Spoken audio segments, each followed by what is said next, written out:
This week on the Taking 20 podcast. When you allow your players to talk to each other during combat, they can coordinate their attacks and strategies more effectively.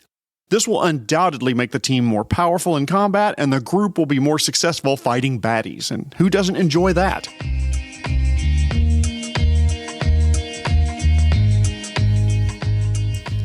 Thank you for listening to the Taking 20 podcast, episode 216, a debate about whether you should let players talk during combat. I want to thank this week's sponsor, Blood Cells. Two of my blood cells fell in love with one another, but alas, it was all in vain. So I've got a half-formed idea, and I'd like to get your feedback on it. I'm thinking about offering a service where I would read text DMs need for their adventures, be it from letters, notices, voicemails, or NPC speeches. It would call attention to a particular item in your game that you would like to give a different voice to, for example. Something like, "You say that you are cursed, your fortune spent, yet you abandoned love for madness, took solace in the bosom of another woman, and sired a stillborn son. Cursed by darkness? Of that I have no doubt. Save you from your wretchedness? I think not. I much prefer you as you are. Your dread lord and master, Strahd von Zarovich." Or maybe something like this. "Hear ye, hear ye. Our great Lord Mayor Barzillai Thrune has issued the following proclamation. The right to wear embroidered clothing in public is hereafter prescribed to anyone other than agents of House Thrune or the Holy Church of Asmodeus.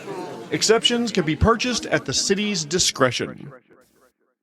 Would pre-recorded audio files be something that you'd be interested in your game? I would likely start out doing this for free and then possibly transition to providing some recordings for free to people who have donated to the podcast.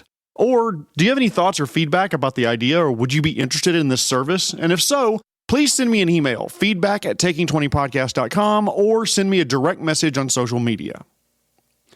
I did get an email question this week asking where I get my topics from.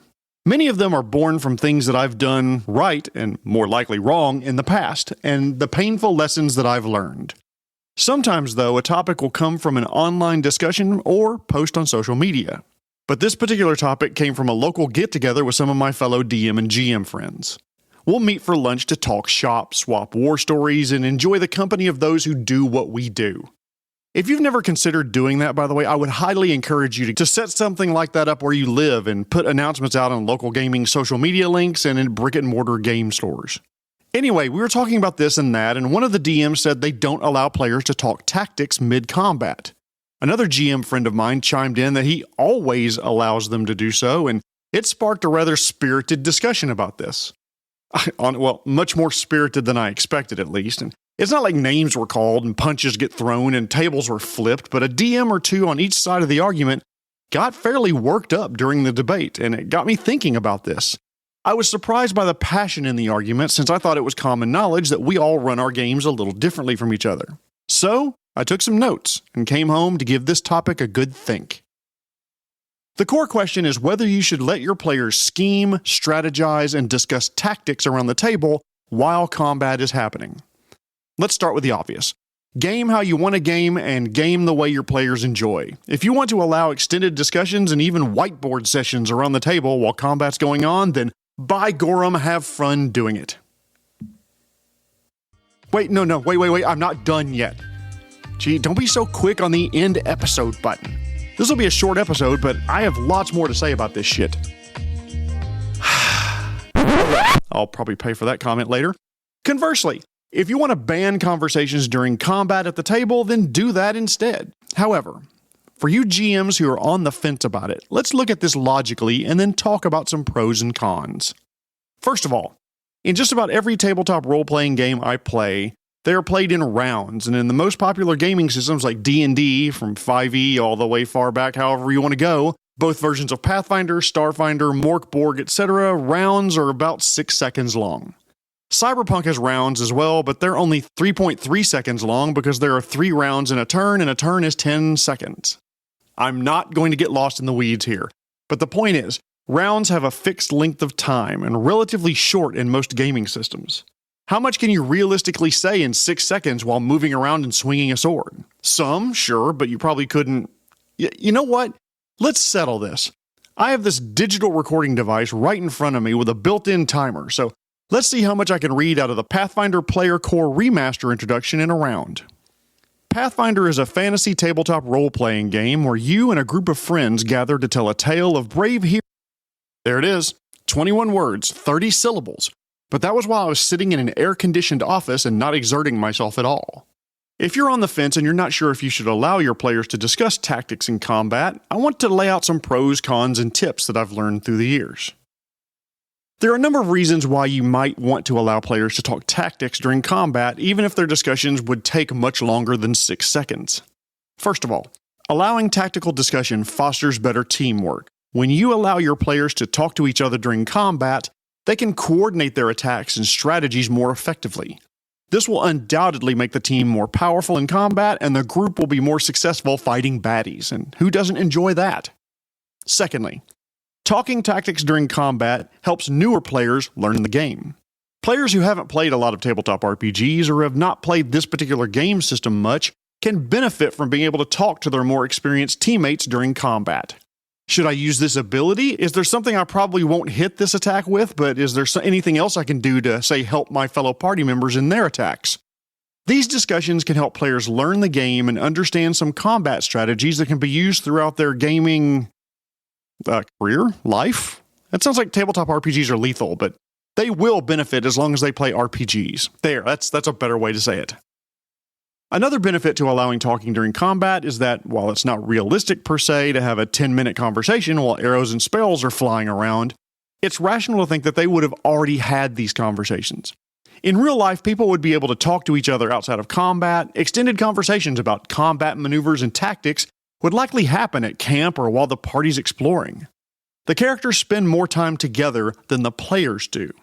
So it makes sense that the characters would have discussed the best ways to fight together. I can do this, and if I do this, then you do that, and then we'll all be better for it. Allowing players to talk during combat can make the game more realistic and immersive in a lot of ways. This group starts out as individuals and gradually come to know each other, including the way they fight. It would make sense that the characters would know more about each other than they possibly could be portrayed at the table, so discussion may be warranted. However, there are some potentially negative aspects of allowing players to discuss tactics during combat.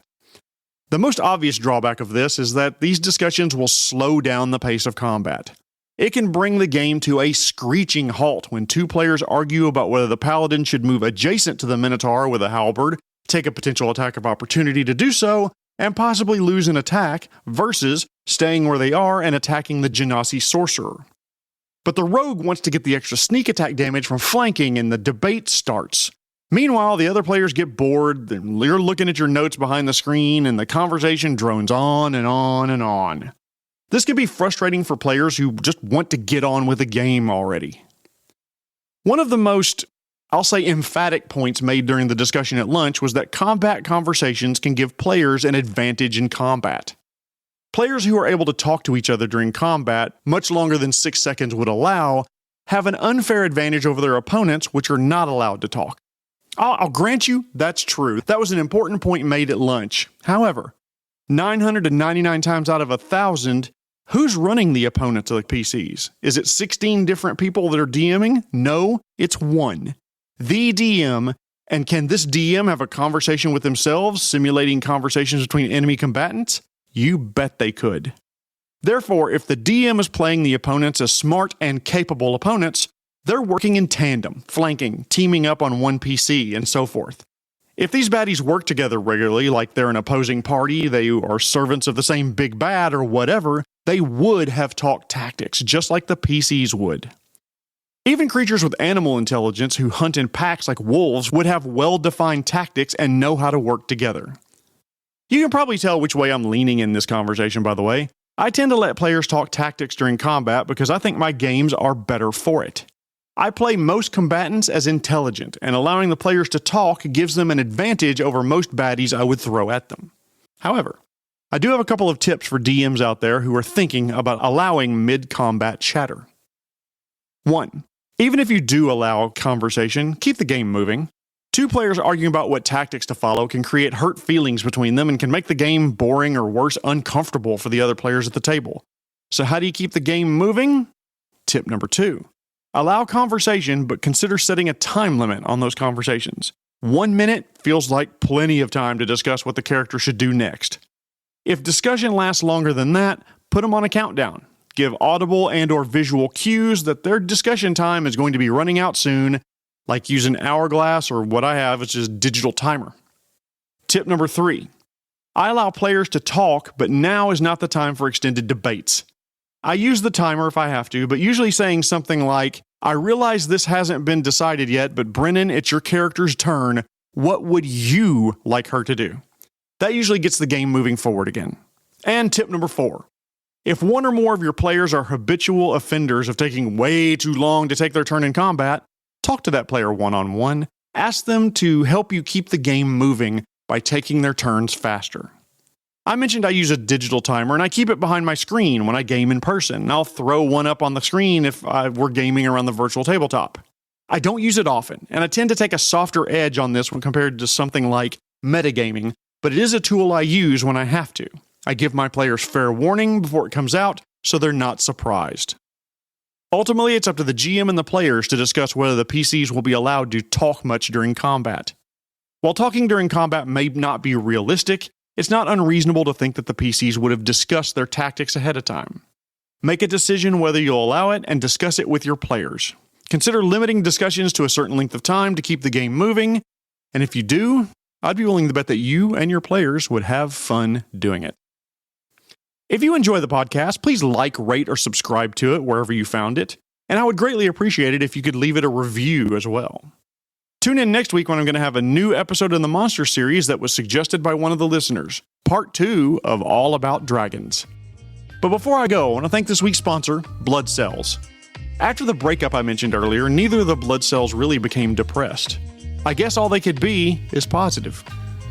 This has been episode 216, Pros and Cons of Allowing Players to Talk During Combat. My name is Jeremy Shelley, and I hope that your next game is your best game.